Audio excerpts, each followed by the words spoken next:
பகிர் நண்பர்களுக்கு வணக்கம்.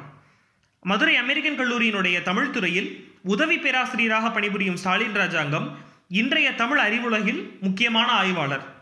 தலித் வரலாறு குறித்து தொடர்ச்சியாக எழுதியும் பேசியும் வரக்கூடிய இவர் அரசியல், சினிமா, இலக்கியம், பண்பாடு ஆகிய தளங்களிலும் தன்னுடைய ஆய்வுகளை மேற்கொண்டு வருகிறார். இவருடைய முக்கியமான புத்தகங்களில் ஒன்று ஆணவ கொலைகளின் காலம். சென்ற ஆண்டு, அதாவது 2019ஆம் ஆண்டு ஜூன் மாதம் இவரோடு ஜாதி, ஆணவ கொலைகள் போன்ற தலைப்புகளில் நாங்கள் ஒரு சிறு உரையாடல் மேற்கொண்டோம். அந்த உரையாடலின் காணொளி இது. வணக்கம் சார். வணக்கம். இது முதல் கேள்வி. ஆணவ கொலை, தீண்டாமை, அதே மாதிரி வன்கொடுமை, இதெல்லாம் இன்றைக்கும் தொடர்ந்துட்டு இருக்கிற சில பிரச்சனைகளாக இருக்குது. இது எவ்வளோ தூரம் நம்ம சமூகத்தில் ஒரு விவாத பொருள் ஆயிருக்கு, அது விவாதிக்கப்படுற விதம், அதனுடைய நிறைவுகள் போதாமல், இதை பற்றி உங்களுடைய பார்வை? ஆணவ கொலை, தீண்டாமை போன்ற பிரச்சனைகள் இன்றைக்கு உருவானவை அல்ல.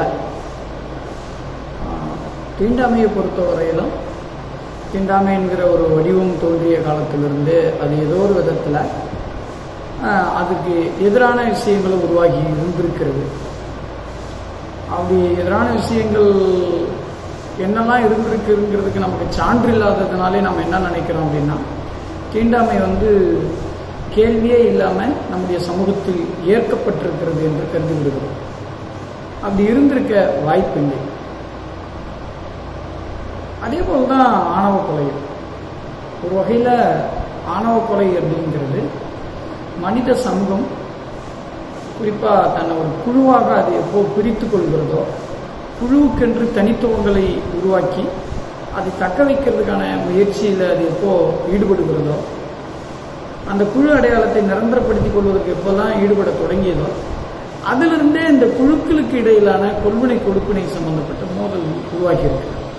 அதில் ரொம்ப முதன்மையான மோதல் அப்படிங்கிறது இந்த ஆணவ கொலை இருந்திருக்கிறது. நமக்கு கிடைச்ச பதிவுகளின்படி எழுத்து ஆதாரங்களை சான்றாக வைத்துக் கொண்டோமானால் நமக்கு ரொம்ப பழைய காலத்திலேயே சங்க பாடல்களிலேயே நமக்கு கிடைத்த முதல் இலக்கண நூலான தொல்காப்பியத்திலேயே இந்த பெண் எடுக்கிறது, பெண்ணை தூக்கிட்டு போகிற போது அவங்களை மறித்து திரும்ப மீட்கிறது அப்படிங்கிறது பதிவாகி இருக்கிறது. எனவே பெண்ணை ஒரு உடைமையாக பார்க்கணும், அல்லது பெண்ணை அடிப்படையாக வைத்துக்கொண்டு ஒரு சமூகத்தினுடைய ஒரு கௌரவம், பண்பாடை கட்டமைக்கிறது என்பதும் எப்போ நடந்திருக்கோ அப்போது இருந்தே இந்த மோதலும் நடந்திருக்குன்னு நம்ம பார்க்கணும். அது சார்ந்த மோதலும் தொடங்கிட்டு இருக்கிறது. இங்கே மட்டும் இல்லை, உலகமெங்குமே இந்த பிரச்சனைகள் இருந்திருக்கிறது. பெண்களை கவர்வது, கவர்ந்த பெண்களை திரும்ப மீட்டெடுக்கிறது, அதற்கான போர்கள், மோதல் அப்படிங்கிறது உலகமெங்கும் இருக்கு. அது நம்ம இந்தியாவில், குறிப்பாக தமிழ்நாட்டில் அது என்ன மாதிரியான வடிவத்தில் இருக்கும் அப்படிங்கிற போது இங்கே இருக்கக்கூடிய சில பிரத்யேகமான அம்சங்களுக்கு உட்பட்டு அது இருக்கு. அதான் வித்தியாசம். பிரத்யேகமான அம்சம்னா என்னன்னு உங்களுக்கு தெரிஞ்சிருக்கோம். குறிப்பாக இந்தியா ஒரு ஜாதிய சமூகம்.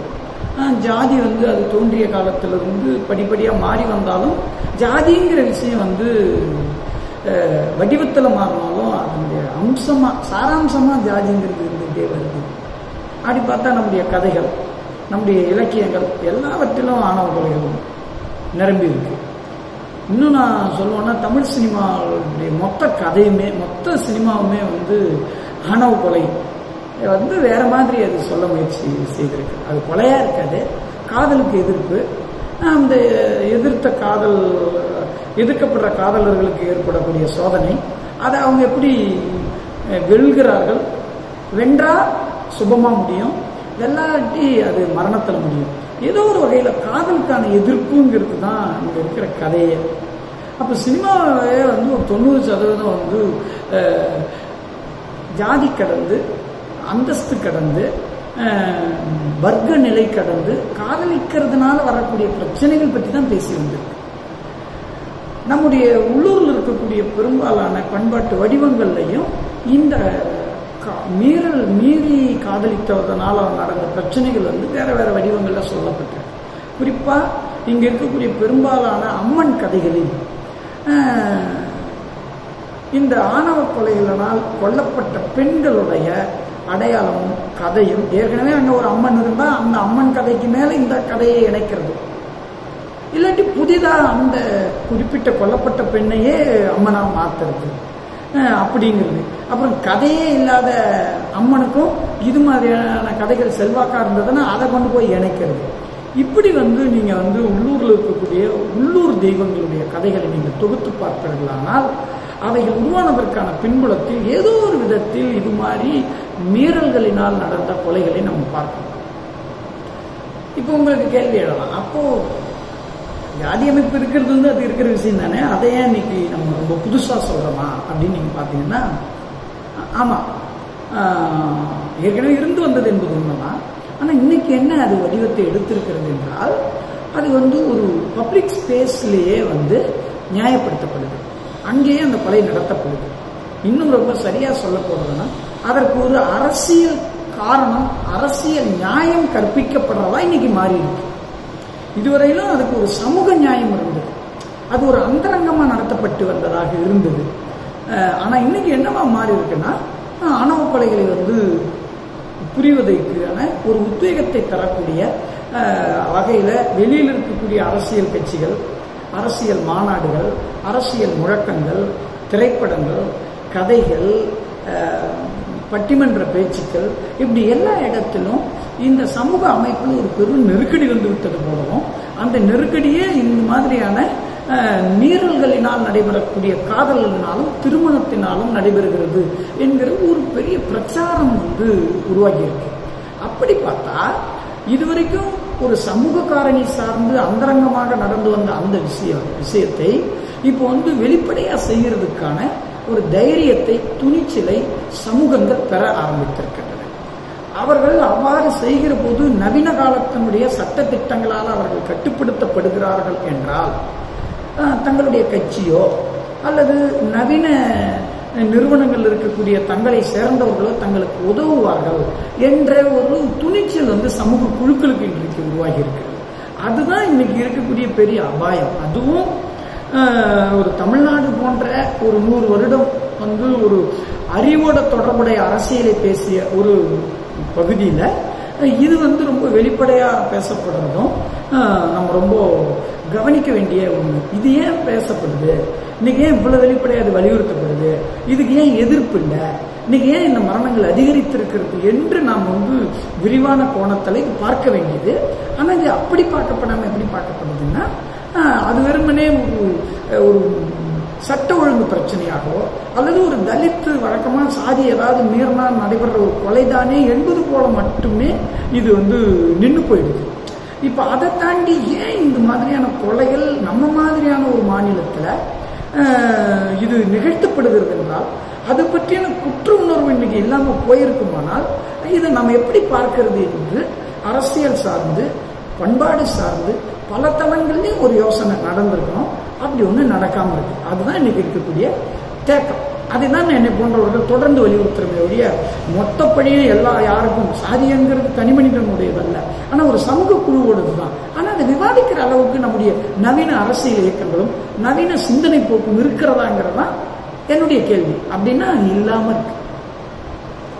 அடுத்த கேள்வி, இன்னைக்கு ஜாதிங்கிறது யாருடைய பிரச்சனையா இருக்கு? குறிப்பா ஒரு சில தமிழக நவீன அரசியல் தொடங்கினப்போ பார்ப்பனர் எதிர்ப்பு அரசியலுங்கிறது இங்க இருந்தது. பார்ப்பனர் அல்லாதவருடைய பார்ப்பன எதிர்ப்பு அரசியலுங்கிறது ரொம்ப தீவிரமா செயல்பட்டு வந்தது.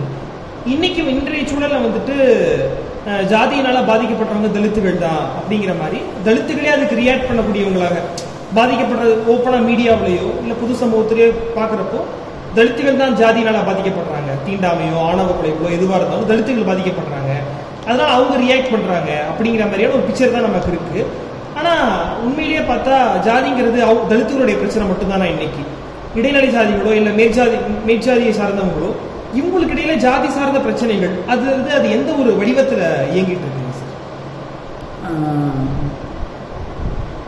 ஜாதி அமைப்பினால அதிகம் பாதிக்கப்படுபவர்கள் தலித்துகள் தான் அப்படிங்கிறது உண்மை. ஆனா அது மட்டும் உண்மை இல்லை. ஜாதி என்பது நம்முடைய சமூகத்தின் பிரச்சனை. அதனால்தான் பல தலைவர்கள் வந்து ஜாதி அமைப்பை பற்றி ஒரு காலத்தில் ரொம்ப சீரியஸாக பார்த்தாங்க. அதை புரிந்து கொள்ளவும் அதை எதிர்கொள்ளவும் முயற்சி செய்தார்கள். அப்படி பார்த்தா ஜாதி அமைப்பு அப்படிங்கிறது நேரடியாகவும் உடனடியாகவும் தலித்துகளை பாதிக்கிறார். அதனால அவங்க ரியாக்ட் பண்றாங்க, அது உண்மைதான். ஆனால் ஜாதிங்கிறது மற்றவர்களை வந்து ஏதோ ஒரு விதத்துல நேரடியாகவோ மறைமுகமாகவோ பாதிக்கிற ஒரு விஷயமா இருக்கு. அதுதான் இங்க பாதிக்கப்பட வேண்டியது. அது சமூகம் என்ன நினைக்குதுன்னா அது ஏதோ தலித்துகளுடைய பிரச்சனை என்று அவர்கள் கருதுகிறது. அப்படி கிடையாது. இப்போ அம்பேத்கருடைய ஆர்கியூமெண்ட் என்னவா இருக்குன்னா, ஜாதி என்பது ஒடுக்கப்பட்ட மக்களுடைய பிரச்சனை இல்லை, இது இந்திய சமூகத்தினுடைய பிரச்சனை, மற்றவங்களுடைய பிரச்சனையும் கூட. அதனால நீங்களும் பொறுப்பேற்கணுங்கிறது தான் அவர் வந்து தொடர்ந்து வலியுறுத்துறது. அதை வந்து ஒரு வகையில் சரியா புரிந்து கொண்டவராகவும் அதற்கு தான் புரிந்து கொண்ட வழியிலிருந்து ஒரு எதிர்வினையை கட்டமைச்சவராகவும் காந்தி இருக்கார். அப்போ காந்தி போன்றவர்கள் அதை பொறுப்பெடுத்துக்கும் போது என்னவா மாறுது அப்படின்னு சொன்னா, ஜாதிங்கிறது வந்து அது ஏதோ தலித்துகளை பாதிக்கிற பிரச்சனையா மட்டும் இல்லை அப்படிங்கிறதா அது மாறுது. அதனாலதான் அவர் வந்து என்ன செய்யறாரு அப்படின்னு நான் நினைக்கிறேன்னா, தலித் அல்லாதவங்க கிட்ட போயிட்டு ஜாதிக்கு எதிரான மனநிலையை உருவாக்குவதை பற்றி அவர் சிந்தித்திருக்கிறார். அவர் அந்த மாதிரியான தொண்டர்களை அனுப்பியிருக்கிறார். அப்போ இன்னைக்கு எப்படி பார்க்கப்படணும் அப்படின்னு சொன்னா ஜாதி, அந்த பின்னணியிலிருந்து நம்ம வர்றபோது அது தலித்துகளுடைய பிரச்சனையா மட்டும் பார்க்கறத தாண்டி அது எப்படி ஒவ்வொரு தளத்திலையும் செயல்படுது. அதுக்கு நான் மற்றவர்கள் எழுதின அந்த சில கட்டுரைகள்லாம் நீங்க பார்த்துருந்தீங்களா, உங்களுக்கு புரிஞ்சிருக்கும் எப்படியெல்லாம் அது ஜாதி ஆப்ரேட் ஆகுது சமகாலத்தில் அப்படின்னு.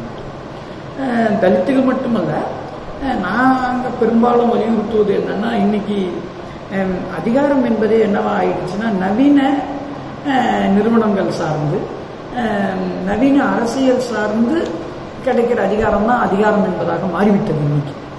அப்போ அது வந்து ஒரு பகுதி உண்மைதான், அதை நம்ம இல்லைன்னு சொல்லுவோம். ஆனால் அது மட்டும்தான் அதிகாரம். ஆனால் அது வந்து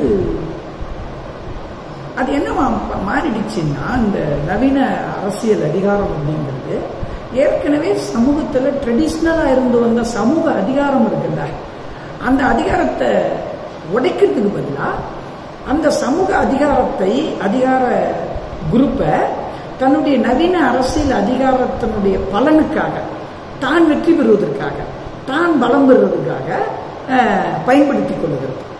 அப்போ நாம வந்து ஒரு காலகட்டத்தில் என்ன நினைச்சோம்னா, ஒரு முதலாளித்துவ சமூகம் வருகிற போது முதலாளித்துவத்தினுடைய கொடையா ஜனநாயக அம்சங்கள் இங்க வளரும்.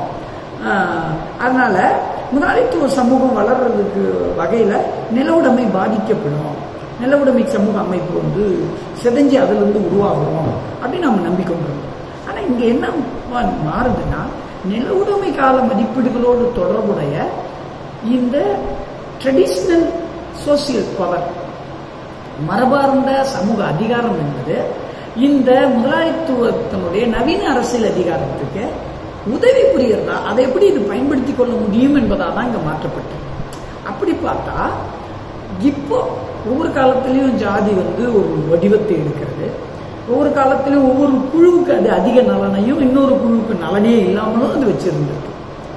காலப்போக்கில் இதில் நடந்து வர்ற ஜாதிகளுக்கு இடையில் நடந்து வர்ற போராட்டம், அரசாங்கத்தினுடைய பங்கு, இதெல்லாம் அமைய சில விஷயம் மாறவும் ஆரம்பிக்குது. இன்னைக்கு ஜாதி அமைப்பு எப்படி இருக்கு அப்படின்னா, நவீன அரசியல் அதிகாரம் சார்ந்து ஒவ்வொரு வட்டாரத்தில் இருக்கக்கூடிய பெரும்பான்மை ஜாதிகளுடைய அதிகாரமாக மாறி இருக்கு.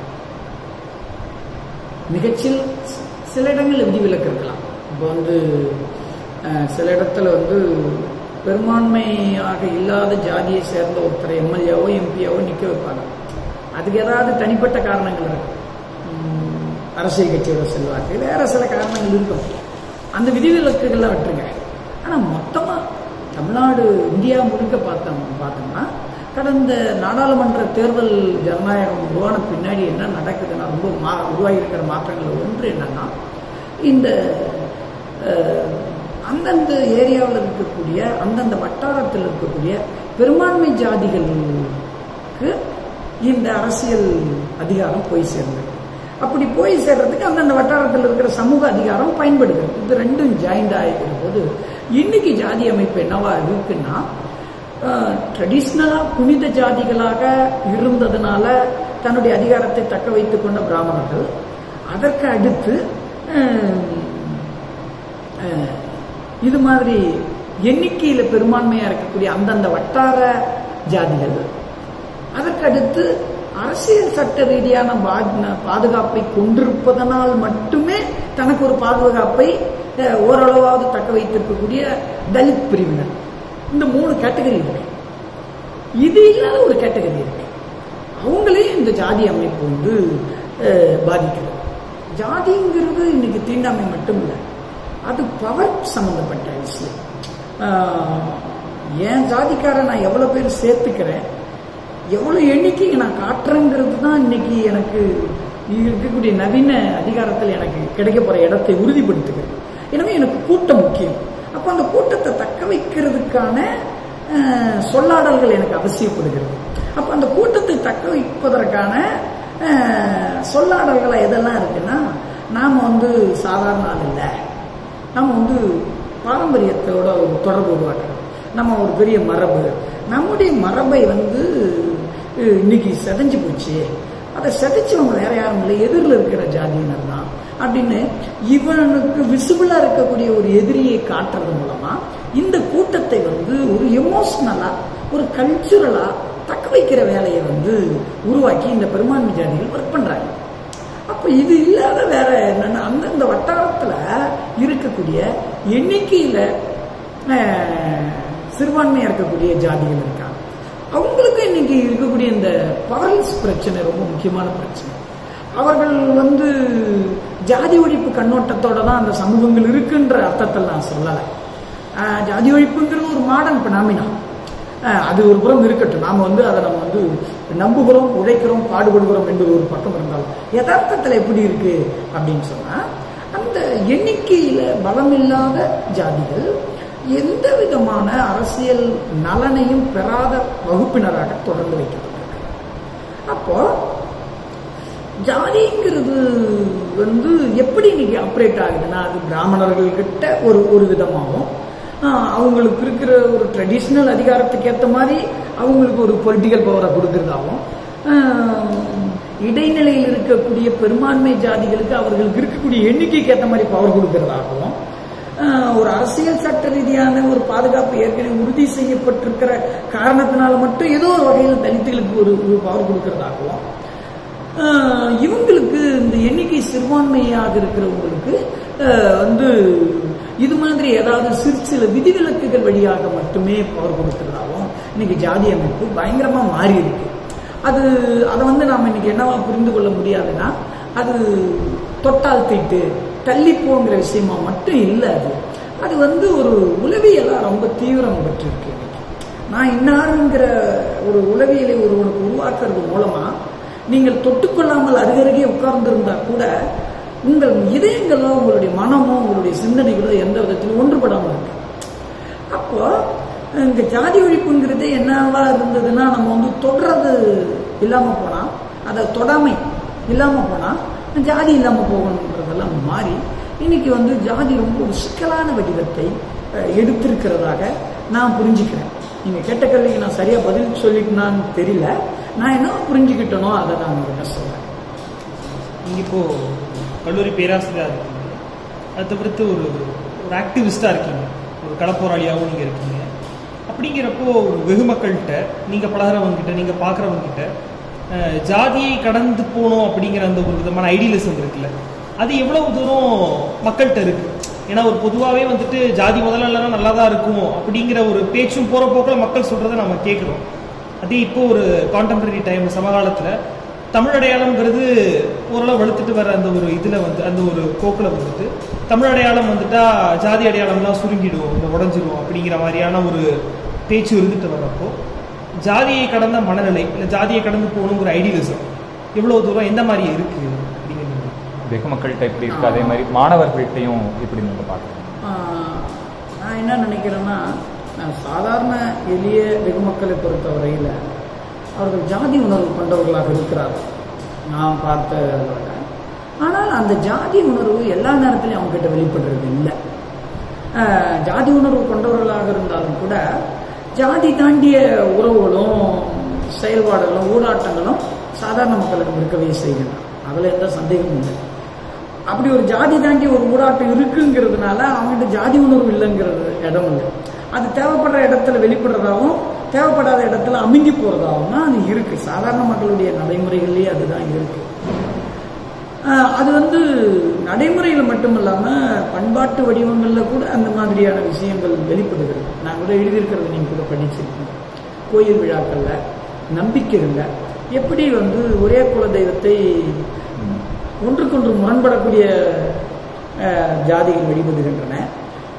அந்த கோயிலுக்கான நடைமுறையிலே பூஜையிலேயோ வழிபாட்டிலேயோ ஏதோ ஒரு விதமான ஒரு தொடர்பு இருக்குங்கிறதை நம்ம பார்க்குறோம். ஆனால் அது எல்லாமே கலாச்சார ரீதியாக தான் இருக்கு. நடைமுறையாக பார்க்கும்போது அது அப்படியே மாறும். நடைமுறையாக எப்படி இருக்குன்னா, ஒரு எங்கே ஜாதி வெளிப்படுகிறது திருமணம், அப்புறம் குடியிருப்புகள், இப்படி போற போது இப்போ பொறுத்தளவுக்கு எப்போ எங்க ஜாதி ரொம்ப தூக்கலா நேரடியா வெளிப்பட்டுடுதுன்னா, மறைஞ்சிருக்கிற இந்த ஜாதி ஒரு அது வரைக்கும் ஒன்னா இருக்கிற அல்லது ஒன்னா இருக்கிறதுன்னா பேசிக்கிட்டு இருக்கிற பழகுவதில் எந்த முரண்பாடும் இல்லாத ரெண்டு பேர் எங்க பிரச்சனையா மாறுறாங்கன்னா, ஒருத்தனுக்கு கீழே இருக்கிறதா கருதப்படுற ஒரு ஜாதிக்காரனுக்கு ஒரு பவர் கிடைக்குதுன்னு வச்சுக்கங்க. அந்த இடத்துல அந்த மேல இருக்கிறத நம்பிக்கொண்டிருக்கிற அந்த ஜாதிக்காரன் என்ன நிலைப்பாடு எடுக்கிறாங்கிறது தான் முக்கியம். அப்படி பார்த்தா அந்த நிலைப்பாடு அவனுக்கு சாதகமா இருக்கிறது, கீழிருப்பவனாக கருதுறோம்ல அவனுக்கு. அப்போ ஜாதி சார்ந்த தோழமைகள், ஜாதி சார்ந்த இணக்கம் அப்படிங்கிறது என்னவா இருக்குன்னா, பகிர்ந்து கொள்வதற்கான ஒரு அதிகாரம் தேவை இல்லாத இடத்துல அது இணக்கமா இருக்கு. ஆனா ஒரு அதிகாரம் சார்ந்த ஒரு விஷயம் அங்க வரும்போது தான் அங்க என்ன வடிவம் எடுக்கிறது என்றால் மோதல் வருகிறது. இன்னைக்கு கூட சமூக வலைதளங்கள்ல நிறைய காலங்கள்ல நம்ம பார்க்கும்போது பேசுறாங்க ஜாதி இணக்கம் அப்படிங்கிறது. ஜாதி இணக்கம் கூடாதுங்கிறது இல்லை, ஆனா ஜாதி இணக்கம் எப்படி உருவாகும் அப்படிங்கிறது ரொம்ப முக்கியம். தனக்கு கீழே இருக்கிற ஒருத்தன் ஏதேனும் விட்டு கொடுக்காத பட்சத்துல ஜாதி இணக்கம் பத்தியே யோசிக்காத நிலையில தான் இந்த சமூகம் இருக்கு. அதனால சாதாரண மக்களிடம் ஜாதியை தக்க வச்சிருக்கிற தருணமும் இருக்கிறது, ஜாதியை மீறுற தருணம் இருக்கு. அப்ப இதை யார் சார் செய்வாங்க அப்படின்னு சொன்னா, இதை சமூக இயக்கங்களும் அரசியல் செயல்பாட்டாளர்களும் தான் இனங்கண்டு இது மாதிரி மக்கள் ஜாதியை கடக்கக்கூடிய தருணங்களை கணக்கில் எடுத்துக்கொள்வதும் அதை வளர்த்தெடுத்து போறதும் ஒரு அரசியல் சூழ்நிலை இங்க இருக்கணும். நான் நினைக்கிறேன் அப்படி ஒரு அரசியல் சூழ்நிலை இங்க முற்றிலும் இல்லைங்கிறது தான் உண்மை. அரசியல்வாதிகளோ அரசியல் இயக்கங்களோ ஜாதியை தூண்டுகின்றன என்று ரொம்ப நேரடியா சொல்றதில் எனக்கு எப்ப உடன்பாடு இல்லை. மாறாக அரசியல் இயக்கங்கள் என்ன செய்கிறது என்றால், ஜாதியை, ஜாதி அமைப்பை பயன்படுத்திக் கொள்கின்றன, அவங்களுடைய அதிகார தேவைக்கேற்ப பயன்படுத்திக் கொள்கின்றன. எங்க அவங்க தவறு புரிகிறார்கள் என்றால், ஏற்கனவே இருந்து வந்த ஜாதி அமைப்பை சிதைப்பதிலோ அதனை பலமிழக்க வைக்கிறதுலையோ இவங்க கடந்த காலத்துல எந்த வேலையும் செய்யாம இருந்தாங்கிறது தான் அரசியல் இயக்கங்கள் மேல நமக்கு இருக்கிற பிரச்சனை. அப்படி செய்யாம இருக்கிற காரணத்தினால்தான் அந்த ஜாதி அமைப்பு வலுவா இருக்கு. வலுவா இருக்கிறதுனால தான் நீ வேற வழியே இல்லாம நீ என்ன பண்ண வேண்டியிருக்கு, தேர்தலுக்கு தேர்தல் அதை பயன்படுத்திக் கொள்ளக்கூடிய நிறைய இருக்கு. இப்ப நிறைய பேர் என்ன ஒரு நியாயமான வாதம் போல ஒண்ணு வைக்கிறாங்கன்னா, ஜாதி இருக்கு, சமூகத்தில் இருக்கிறது, அதனால அதை மீற முடியல, அதனால நம்ம பயன்படுத்திக்கிறோம், மற்றபடி நமக்கு இல்லை. ஆனா அதனுடைய அர்த்தம் என்ன அப்படின்னா, அப்ப அந்த ஜாதி அமைப்புக்கு எதிராக நம்ம வேலை செய்யல, அதுக்கு எதிரான ஒரு மனநிலை நம்ம உருவாக்கல, ஜாதி வேட்பாளர் நிப்பாட்டினாதான், ஜாதியா திரட்டினாதான் அவன் திரளுவாங்கிற மனநிலையைத்தான் நாம் இன்றைக்கு வரைக்கும் வச்சிருக்கிறோங்கிறது தான் அதனுடைய பொருள். அப்போ நீங்க ஒரு கடந்த ஒரு 50 ஆண்டுகளுக்கு பின்னாடி இது மாதிரியான விஷயங்களை எல்லாம் ஒரு உடனடி அரசியல் அதிகாரம் நலன்கள் தேவைகளை எல்லாம் எதிர்பாராத செயல்படக்கூடிய தலைமைகளோ ஆளுமைகளோ இங்க உருவாகவில்லை அப்படிங்கிறது ரொம்ப முக்கியமானது. இன்றைக்கு ஒரு ஊர்ல ஒரு பிரச்சனை வந்தா அங்க நேரா போய் உடனே 2 தரப்பாரிடமும் வேற எந்த நலனையும் பாராம பேசுறதுக்கான ஒரு தலைமை இருக்கா நீங்க சொல்லுங்க. தமிழ்நாட்டில் யாருமே கிடையாது. ஒண்ணு அதை பத்தி கண்டிக்க கூட மாட்டாங்க. ஒருத்தர் கண்டிக்கிறதுனாலே அந்த பிரச்சனைக்கு அவர் பொறுப்பேற்றாருன்னு நான் சொல்ல மாட்டேன். நான் அந்த மாதிரியான மூட நம்பிக்கை எனக்கு எப்போதும் இல்லை. அது ஒரு அட்டண்டன்ஸ் மேட்டர் கண்டிக்கிறதுங்க. ஆனா அந்த கண்டனத்துக்கு கூட தயாராக மாட்டேங்கிறாங்க. கண்டிக்கிறதுல அப்படியே கண்டிச்சா கூட அந்த பிரச்சனை நடந்து சில நாள் கழிச்சு அந்த பிரச்சனை ஆறி போன பின்னாடி கண்டிக்கிறது. அப்படியே கண்டிச்சாலும் அந்த அறிக்கையில் என்ன இருக்காதுன்னா என்ன சம்பந்தப்பட்ட பிரச்சனை என்பது பத்தி இருக்காது, அதுல மௌனப்படுத்தப்பட்டிருக்கு. அப்போ இங்க ரொம்ப டெக்னிக்கலான விஷயங்கள் தான் இருக்கு. இது எல்லாமே எதை காட்டுதுன்னா இன்னும் ஜாதி அமைப்பை நாம எதிர்கொள்ளக்கூடிய அளவிற்கு கடந்த காலத்துல திட்டங்களையோ இல்ல மற்றதையோ நம்ம கைக்குள்ள அப்படிங்கிறது தான் காட்டுது. அதான் இன்னைக்கு அது ஒரு புதாகரமான வடிவத்தை எடுக்குது. அந்த நேரத்துல இவங்க என்ன செய்யறாங்கன்னா இவங்க எப்பயோ சாதனைகள்லாம் புரிஞ்சிருப்பாங்கல்ல, அந்த காலகட்டத்துடைய சாதனைகள் எடுத்து இப்போ ஒப்பிக்கிறது. அது உண்மை, அது வரலாற்று நியாயம். வரலாற்றில் எப்பவுமே நேற்றை கடந்த காலத்தை காட்டுவது ஒரு தப்பிச்சுக்கிறதுக்கான வாதம். இன்னைக்கு என்ன நடக்குது? இன்றைய பிரச்சனைகளை எதிர்கொள்வதற்கு நேற்றைய அனுபவத்தை நாம் பயன்படுத்திக் கொள்ளக்கூடிய வகையில மட்டும்தான் கடந்த காலம் இருக்க முடியுமே ஒழிய இன்னைக்கு இருக்கிற பிரச்சனையிலிருந்து தப்பிச்சுக்கிறதுக்காக மட்டுமே கடந்த காலத்தை திரும்ப ஒப்பிச்சுக்கிறதா ஆக முடியாது. இன்னைக்கு தமிழ்நாட்டில் இருக்கக்கூடிய திராவிட இயக்கங்கள் உட்பட பல அரசியல் இயக்கங்களும் தமிழ் தேசிய இயக்கங்கள் ஒன்று உருவாகவே இல்லை. ஆனால் நான் ஒன்றும் பெருசா அது ஒரு தமிழ் அடையாள இயக்கங்களாக மட்டும்தான் இருக்கின்றன. ஒரு பெரிய அது ஒரு மக்கள் செல்வாக்கு பெற்ற அமைப்புகளாகவோ அவைகளுக்கு ஒரு பெரிய ஏற்பு கிடைத்து விட்டதாகவோ நான் அதை நினைக்கல. ஏன் திராவிட இயக்கத்தை நம்ம கூடுதலாக எதிர்பார்க்கிறோம் அல்லது விமர்சிக்கிறோம் என்றால் அது ஒரு 50 ஆண்டு காலம் அரசியல்ல இருந்திருக்கு, அதிகாரத்தில் இருந்திருக்கிறது. இன்னும் சொல்ல போனா அது தன்னை பற்றி ஓவரா கிளைம் பண்ணிக்கிறது. அது கிளைம் பண்ணிக்கிறதுக்கு சமூக யதார்த்தத்துக்கு இடைவெளி இருக்கு. அப்பதான் நமக்கு அந்த கேள்வியே வருது. அது தானா உருவாகுது. இந்த கிளைமே ஏன் வருதுன்னா சமகாலத்துல நம்ம எதிர்கொள்ள தவறிய பிரச்சனைகளை கவுண்டர் பண்றதுக்கு தெரியாத இடத்துலதான் பழைய சாதனை மட்டும் திரும்ப சொல்லும். இன்னைக்கு வரலாற்று ஆய்வுகள் கூட அப்படிதான் நடந்துச்சு. நிகழ்காலத்தை பத்தி பேசாம ஒரு கடந்த காலத்தை பற்றியே திரும்ப தொகுக்கிறது, அதை சொல்றது, அதையே பேசுறது. இதன் மூலம் இன்னைக்கு சமகாலத்திலும் தன்னை சஸ்டெயின் பண்ணிக்கிறதுக்காக முயற்சி பண்றது. இப்படித்தான் ஆகியிருக்கு. எனவே ஒரு ஜாதிங்கிறத நாம எப்படி புரிஞ்சுக்கிறோங்கிறதே இன்னைக்கு ஒரு 100 வருஷத்துக்கு முன்னாடியோ 50 வருஷத்துக்கு முன்னாடியோ 10 வருஷத்துக்கு முன்னாடியோ சொன்ன மாதிரி இப்ப புரிந்து கொள்ள முடியுமாங்கிறது நமக்கு சந்தேகமா இருக்கு. அடுத்து நீங்க கேட்டீங்க தமிழ் அடையாளம் அப்படிங்கிறது 2 வகை இருக்குங்க. பொதுவா தமிழ் அடையாளம் மட்டுமல்ல, எந்த பொது அடையாளத்துக்குமே 2 வகை இருக்கு. என்னன்னா ஒன்று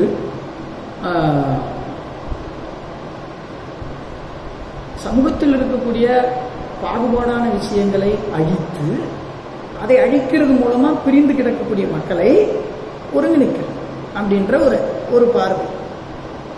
சரிங்களா? முரண்பாடுகளை தீர்க்கிறது மூலமா மக்களை ஒன்றிணைக்கணும். ஏன்னா மக்கள் பிரிஞ்சு கிடக்கிறாங்க.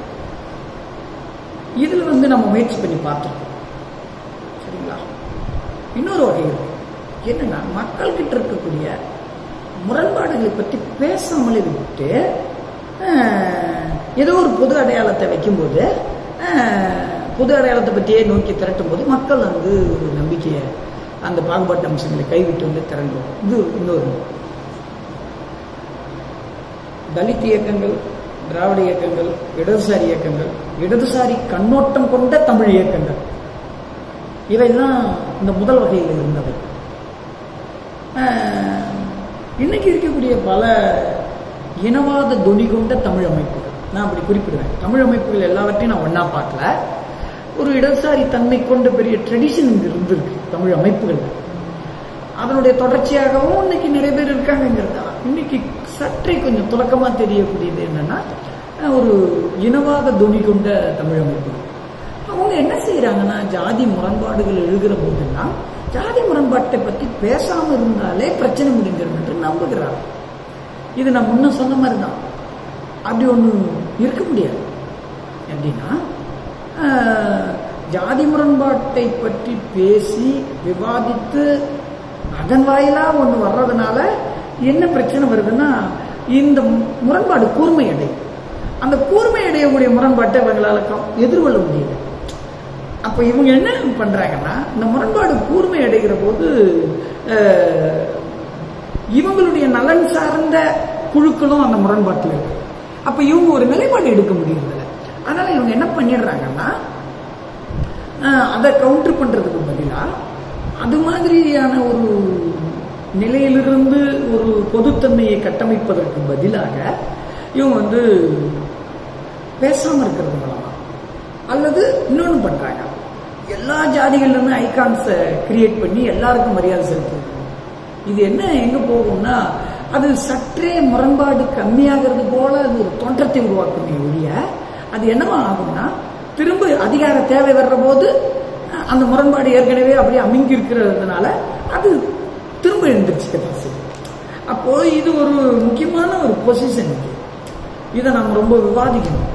அப்படி பார்த்தா இன்றைக்கு தமிழ் அமைப்புகள் நம்பக்கூடிய முரண்பாடுகளை பேசாமலேயே ஒரு பொதுத்தன்மையை கட்ட முயற்சிக்கிறது அது போதுமான பலனை தராது.